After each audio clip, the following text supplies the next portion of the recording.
Okay, everyone, we are live on Facebook. This is so exciting. Yay! Yay. Hey, everyone.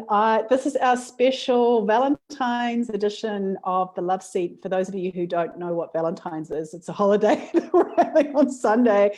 I can't think of the last time that Valentine's was a thing in our house, but maybe it will be after our chat today.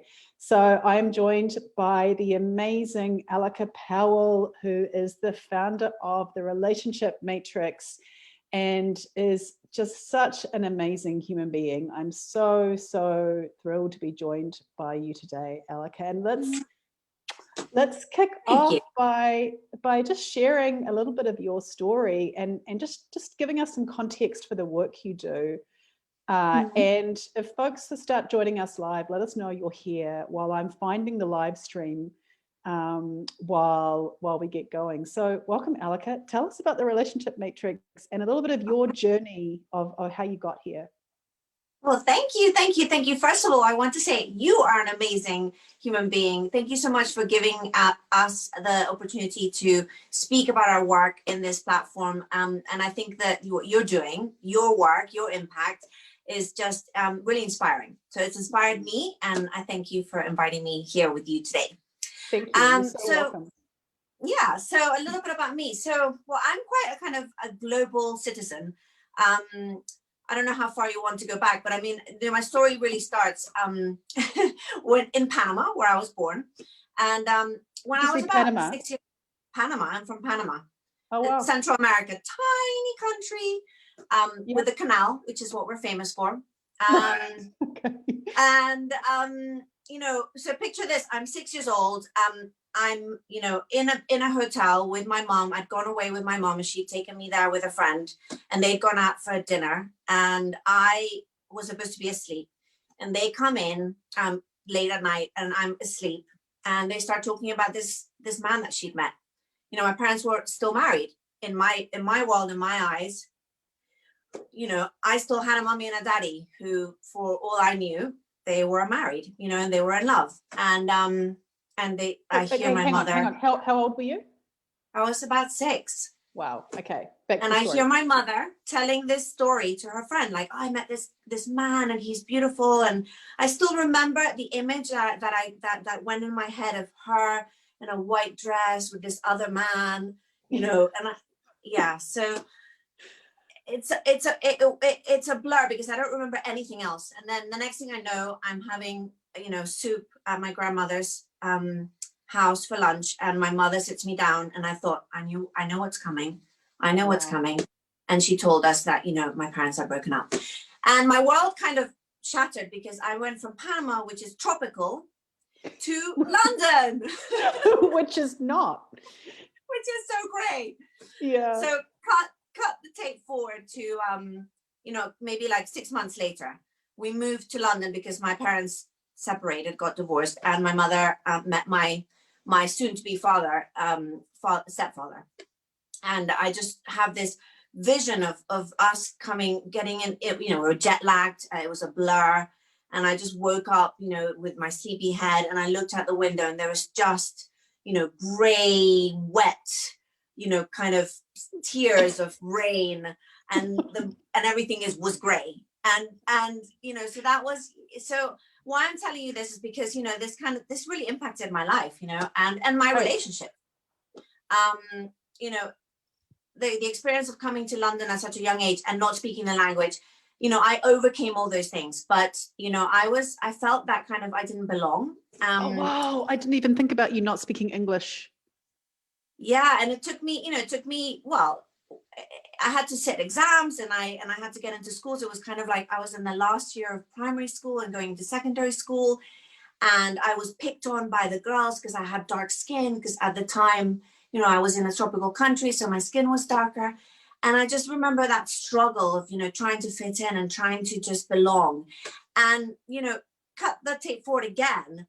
I was 16. I'm 16. I'm, you know, with my mom and my stepfather, you know, we had a loving family. But I had to move to Miami. So I'm global, and I'm seriously global. Like I've lived in lots of different places. And again, it was that same story. You know, I get to Miami, 16 years old. I have to start again. I have to fit into a new set of friends.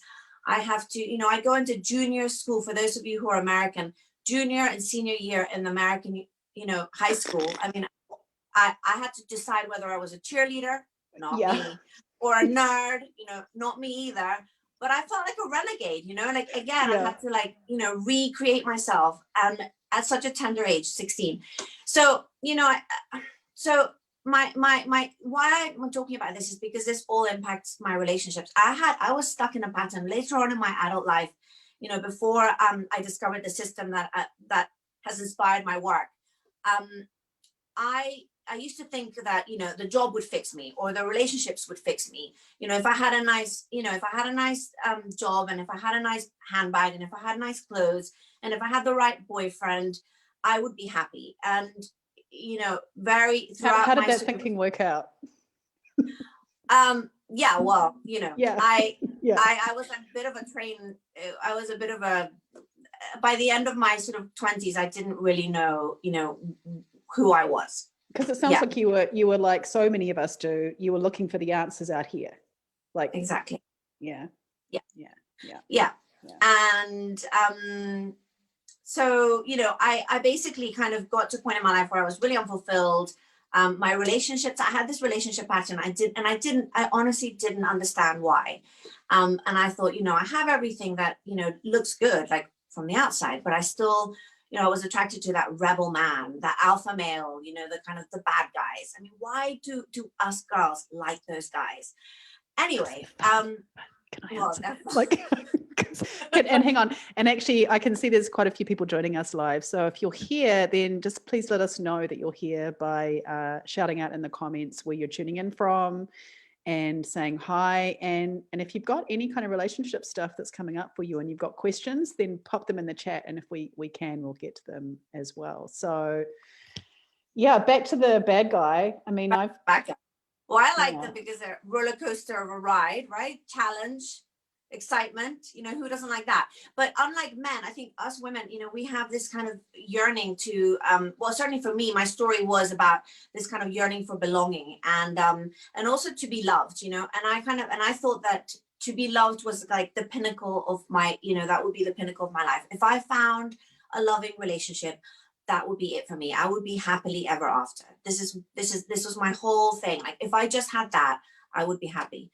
And, you know, I couldn't get it. So for whatever reason, I couldn't get it. And it was only when I discovered this system that has driven all of my work since then, that I kind of realized that it has to all come from within. I mean, that's kind of obvious, you know, maybe for people down the line. I don't know if it is obvious or not. How about you? Do you think, I don't know, sometimes I think, like, why couldn't I see it? Well, I mean, it's so interesting, and I'd love to segue into you telling us a little bit about the system, of course. But yeah, let's chat about that for a moment, because I think actually in so many aspects of our lives, we are conditioned to this idea of, I'll be happy when this thing happens, you know, when I get this great job, when I have a certain amount of money, when I weigh a certain amount, when I look a certain way, if I have these friends or this man or this whatever. And I get it. I do understand why we might think that way. But it doesn't kind of work out that way, does it? It doesn't. I mean, I know for me, so many things changed in my life when I really understood that, I guess, happiness is an inside job. Like, all of this stuff is an inside job. Yeah. And I think that, I mean, the other thing too is, how much of this stuff are we taught in our early life? We're not really taught, are we? We just kind of consume the examples we're given. And if they're not the greatest examples, or even if they are fantastic examples, we're looking at them through our childish eyes. So what we see we're only ever seeing part of the reality, right? Yeah. Anyway, that's a whole other conversation. So so tell us about the system, and tell us, you know, how. So yeah, I would love to. So basically, just to get to the sort of the end of the story, was that I was drinking a lot, you know, throughout the sort of my late 20s, I think I masked all that insecurity, and I was kind of drinking a lot. And I then realized that I had to change everything. I came into recovery. So the system is driven by my work, that driven and inspired by the work I've done for over 12 years in my recovery, and helping other women in recovery to have that transformation of, coming from a really dark place and then being able to shed light on kind of everything, and then have a system, and literally a practice or a step system that will kind of transform your life. And so the system that is Relationship Matrix is based on, very simply, just looking at looking at the patterns. So doing a very thorough inventory of the relationships that you've had, and in order to kind of discover the triggers, and uncover that story. You really need to know the story and why the story is there in order to be able to let it go. So that's the first bit, obviously. Attracting a partner is all about being in your worth. So it's a lot of work to do with increasing your self-worth. So it's inspired by all of the recovery work that I've done. And it's been an amazing 12 years of journey. I was shortly after I came into recovery, I met my now husband of 10 years. So I know that doing this work actually really creates that breakthrough, that where you can kind of just be free from that, understand the motivations behind your behaviors, unconscious behaviors. When you have awareness about that, it's the beginning of change. And then actually really getting into action with change is all about action, isn't it? And you know that very well. You're a great proponent of change, being about action. So yeah. Well, yeah, and a couple of places just to underscore this is by saying, I think we more often than not need a skillful person to be able to reflect back what they're seeing in us, because it's often really challenging to see those patterns, or want to believe them even, that And secondly, yes, I'm a huge proponent of action, and I think what we have in common is that that action actually has to come from a place of what we really want, what's important to us, how we want to feel, the results that we want to get. And that is an inside job first, because if we're taking action that's based on our unconscious beliefs or these patterns that we're talking about, then we're going to continue to get results that we don't want. Yeah. And there's also that kind of greater story of we touched on this earlier about, it's kind of reframing that conversation, because women used to be for us that we would have the homemaker role, and now women are very much, we have so much freedom and so much opportunity, really. I mean, we're really almost, we're not at par with men, and you can look at the statistics. Okay, we get paid, a lot of the industries, we're still getting paid less, but we've made huge progress, huge strides. But with that comes this kind of the choice, like, do you focus on your career, or do you focus on getting married and having Mr. Right, the knight in shining armor coming to get you? And the choices that you make early on actually can really impact that, and I think that a lot of women who are in their kind of early, certainly for me, like in my early 30s, I had focused on my career and hadn't focused on, my goal wasn't to become a mom and to get married and become a mother. I was focused on building my career. So I then got to a place where I kind of was like 30 and thinking, oh, I think I better, maybe I should start really hunkering down and seeing whether I can find a loving relationships. And then of course the patterns that I had never looked at started showing, started becoming really evident. And then I didn't have the tools to figure out how to go about fixing that or uncovering what that meant for me, how it was driving my behavior. So the bigger conversation is, how do we now as women smartly play this, play the game where we want to have it all, and we can have it all, but it's just, you have to be so strategic about it, right? So I love that you're saying that. And I just wanted to go back to talking about perspective for a second, because it's so interesting. Yeah. I'm looking at our live video and I'm thinking, oh, I can see a bunch of people watching, but nobody's commented, nobody's saying anything. And then I realized that I had to scroll down to see those comments. So, you know, just an example of, okay, it's not visible until it is. So I wanted to say hi to Joy, hi to Celia and Lorna, who have told us they're here. And I know we have other people watching us as well. And Joy has said that happiness is a choice. Yes, it is. And yes, it is a choice. And Lorna said you can have it all. Love this. And I want to actually pick up on that comment, because this is where a lot of the work has been for me. Yes, we can have it all, but it's up to us to determine what that is. You know, we get presented with, oh, you can have it all. And it's this kind of this external presentation of what that means. But, you know, we need to decide. And for me, you know, I'll say that I've been in my current relationship for 27 years. 27 years. A long time. Yeah, awesome. well, that wasn't how I thought my life would go. My plan was that I would have my men in chunks. So I'd have like a 10-year, you know, and then I could get a new one, right, when I was growing and changing.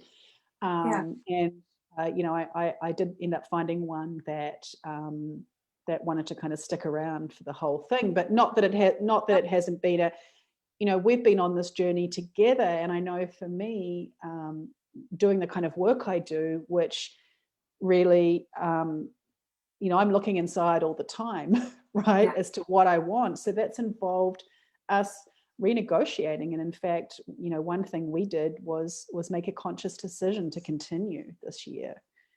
You know, and bring that into consciousness and talk together about, well, what do we individually want and what does that mean for this relationship we're in? Because relationships themselves also take on patterns and less than healthy ways of being over time. So yeah, I would agree with Lorna, you can have it all and we get to decide what that looks like.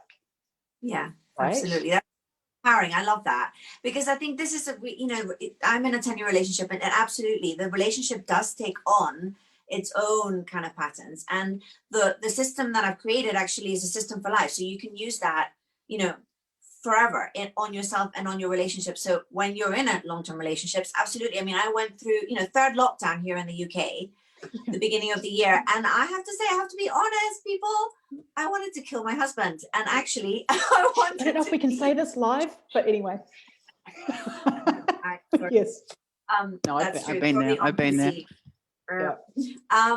But you know, but I had to, then I just realized, you know, I have to look within and actually do the work and choose, like you said, make a conscious choice to, you know, to really choose love over, you know, over anger, or love over fear, or love over frustration, and be in that higher vibration rather than being down here. And it really made just that shift made such a huge difference in our relationship, that, you know, now I'm like back in the love seat with him in our relationship, you know, so right. Yeah. Oh, I love what you're saying. I love what you're saying, because it's never a one and done thing. We're always growing and changing and expanding as humans. And it can be really easy to, despite all of the work, to get trapped in this idea that feeling good is someone else's responsibility.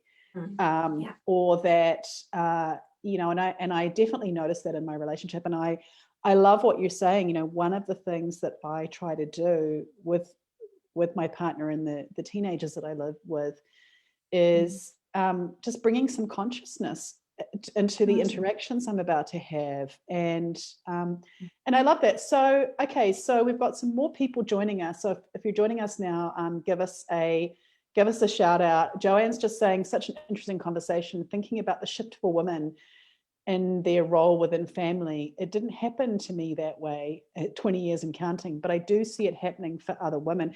Look, absolutely. You know, I've got a bunch of different friends, and so many women in different situations. You know, in fact, one of my colleagues works on missed motherhood, you know, works with women who for whatever reason, it's a real thing. There's so many women. Yeah. So many women. And then, I mean, I think it's so interesting, actually. There's one thing coming up for me, just coming back to this having it all thing. I think we're really in a place as women where we kind of need feminism 2.0 or the next version. You know, feminism 1.0 kind of opened up the world for us. Yeah. Gave us these ideas about, you know, we can do anything, we can do everything, we can have it all. And I think for women, we kind of took that challenge really seriously. Right, I'm going to have it all now. I'm going to have everything. And we kind of end up everywhere and nowhere. So I really think, you know, the kind of work you're doing around really bringing conscious awareness to what we really want and working actively on the patterns that have led us to get what we don't want. You know, so, okay, so it is Valentine's. What are apparently Sunday or Monday? So what are some of your tips for either women who are watching this who may be seeking a different relationship or you know, the relationship of their dreams? And then also, what are some of your tips for folks like me who have been in their relationship for a while and just a couple of small things. Well, so for the women who are out there looking for their relationship, I mean, this is a tough time. We have to acknowledge that. I mean, of course, we're all kind of locked away. COVID, yes. Wow. You know, I kind of would imagine that it's been for me, it's been a real year of being able to introspectively go, you know, to have time for myself. And I think that that's really useful. I think if you're kind of allowed to have some time for yourself to actually really think about, you know, going back to this idea of what do you really want, because you can have it all, but you have to be so strategic about that. And so, you know, it is really about focusing on what you really want and what you really want and need. So what do you really need and what do you really want? And then it's almost like you could use this time to prepare yourself. I mean, you know, for kind of, we're all going to come out of this this period in our lives, you know, and it's been sometimes a bit dark, but also sometimes, you know, a little bit like, you know, being in a cave and being cocooned, and there's like a light at the end of the tunnel. And I think that sort of that energy of being able to have that opportunity to come out, it's like you could almost have a rebirth, you know. And I think in a way that's what I would be doing if I was single right now, is that I would really be using this time to actually really work on myself and really hone in on my values and what I really want out of life. What is my life mission? And am I really connecting to myself so that I know, because actually you're not going to really attract a partner if you don't really know what you want. You need to know what you want first. And so for Valentine's, I mean, if you're on your own, you know, be good, be loving towards yourself. I mean, love comes, you know, first and foremost, we have to love ourselves. And that's a lesson. I didn't really know that. I mean, it sounds so simple, but it was a huge learning for me when I got to the end of my sort of time when things weren't working out, and then that realization that it's actually all about, you know, really accepting myself for all that I am, good and bad, and really loving everything about myself, you know, like my body, you know, my body is, you know, it's a divine thing. I mean, we have this incredible technology within us. I mean, amazing that you can eat a banana and then within an hour it actually starts becoming part of you. You transform the banana when you eat it. Yes. I mean, it literally does, in a way, you know, if you think about it that way. So you know, anyway, and as for us, folks that are married, can I jump in before we go to the folks who might be already in relationships? I firstly I mean, gosh, I'm thinking of a little business idea for you to actually maybe do some rebirth. Like, you know, I can think of many women who would be so into this. And it also makes me think about, you know, when I used to lead retreats and attend retreats, and we used to talk at the end of a retreat about how to re-enter the world. And that one of two kind of things happens. Like, people finish the retreat, maybe they get into the vehicle, they get into their car and they're like, yeah, woohoo, I'm free. And the music goes on and they're like, oh, you know.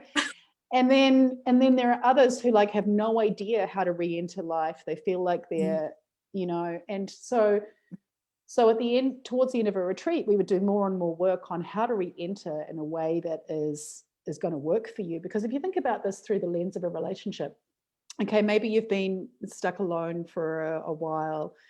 How do you actually want to re-enter? What do you want that to look like? Are you going to walk out of your place like the queen you are? And I really love this idea of this being an opportunity for rebirth. And I love that idea, and really consciously attracting what we want to attract. But it's also interesting that we're always doing that anyway, aren't we? So what are your tips for those of us who are in relationships?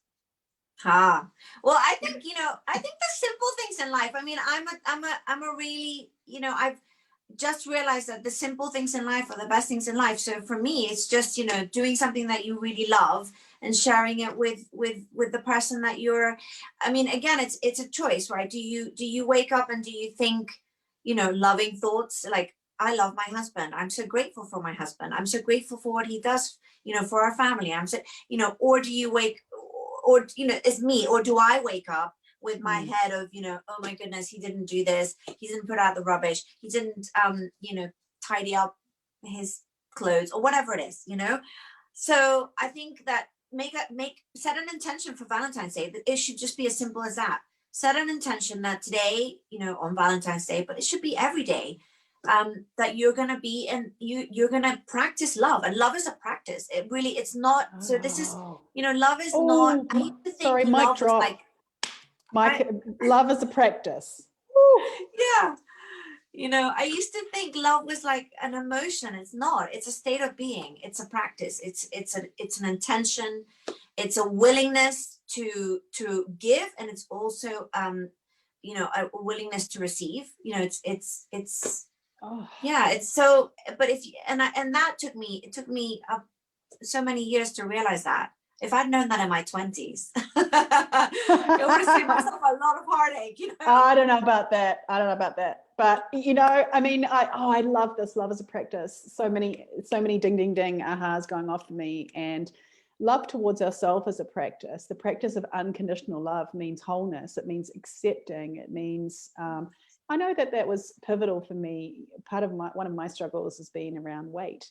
And when I actually changed my relationship to myself, that's when things happen, when things really change. When I decided to love myself as I was, instead of beating myself up and not being, whatever. And I have a small example that I want to share in terms of relationships. And so I was having an interaction with my eldest teen yesterday, and it was the end of my work day. And normally I build in a little bit of space so that I can intentionally re-enter my family life, which I think can be really challenging in times like COVID, when we're all here to a certain extent. It's a little bit different for us in Canada and BC, but we're all here. And my eldest daughter came, and she sat down next to me, and I didn't want anyone in my physical space just yet. And I was brisk, a little harsh in my tone, and then she kind of followed me into the kitchen, and I could hear my tone. And then later on, she said to me, I feel like you're not a priority. I feel like I'm not a priority. I feel like you're not spending enough time with me.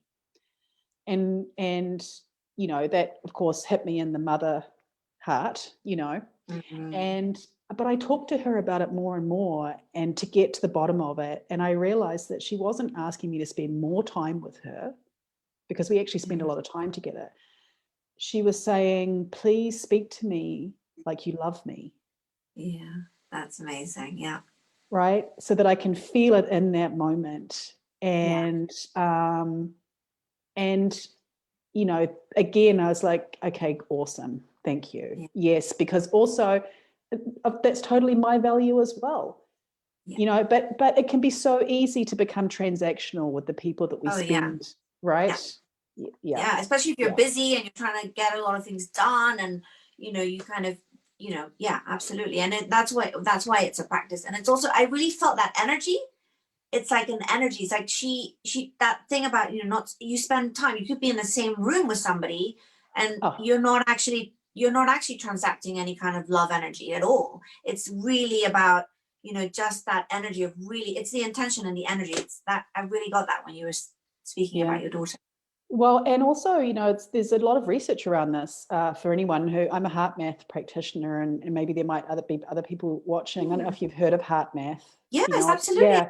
That's great. I didn't know that about you. That's amazing. Yeah, well, yeah, and our heart sends out electrical vibrations, like, you know, and it's so interesting. I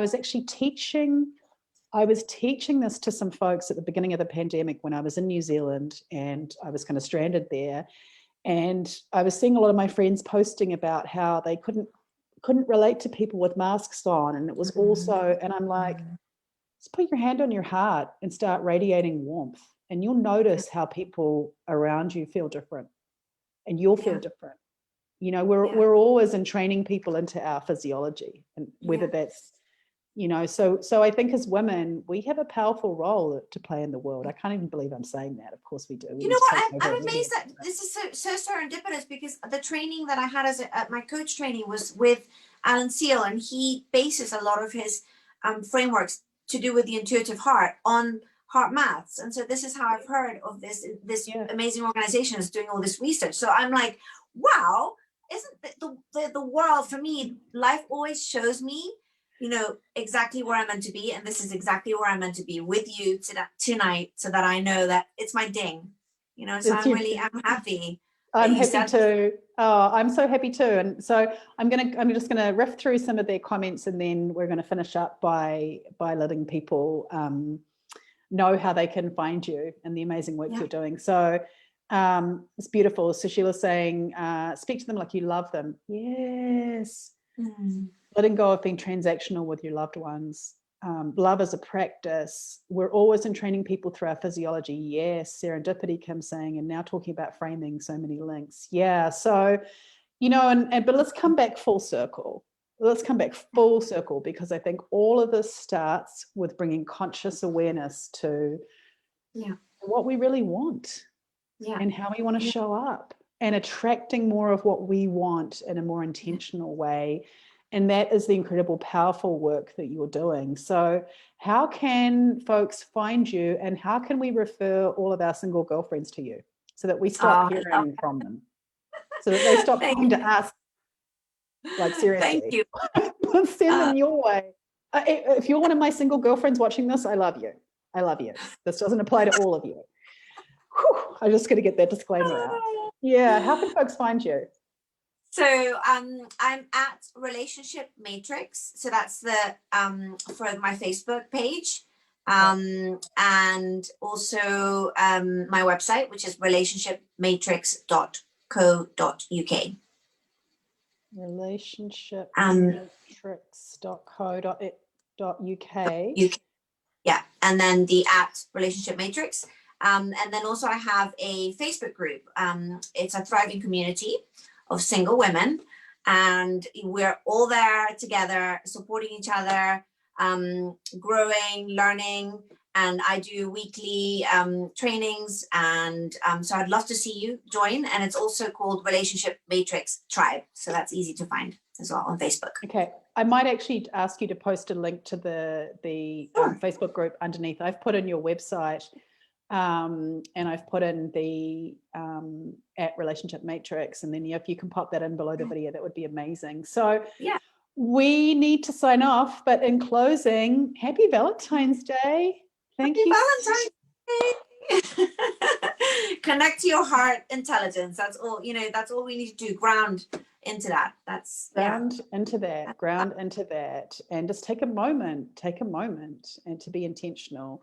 Thank you so much for joining us today. I felt a lot of love in the love seat today. That was a really beautiful conversation. If you have any follow-up questions or comments for Aleka, then pop them in the chat, and we'll see you really soon. Okay, thank you, Morna. Bye-bye. Thank you, love. Okay, I'm just going to figure out how to stop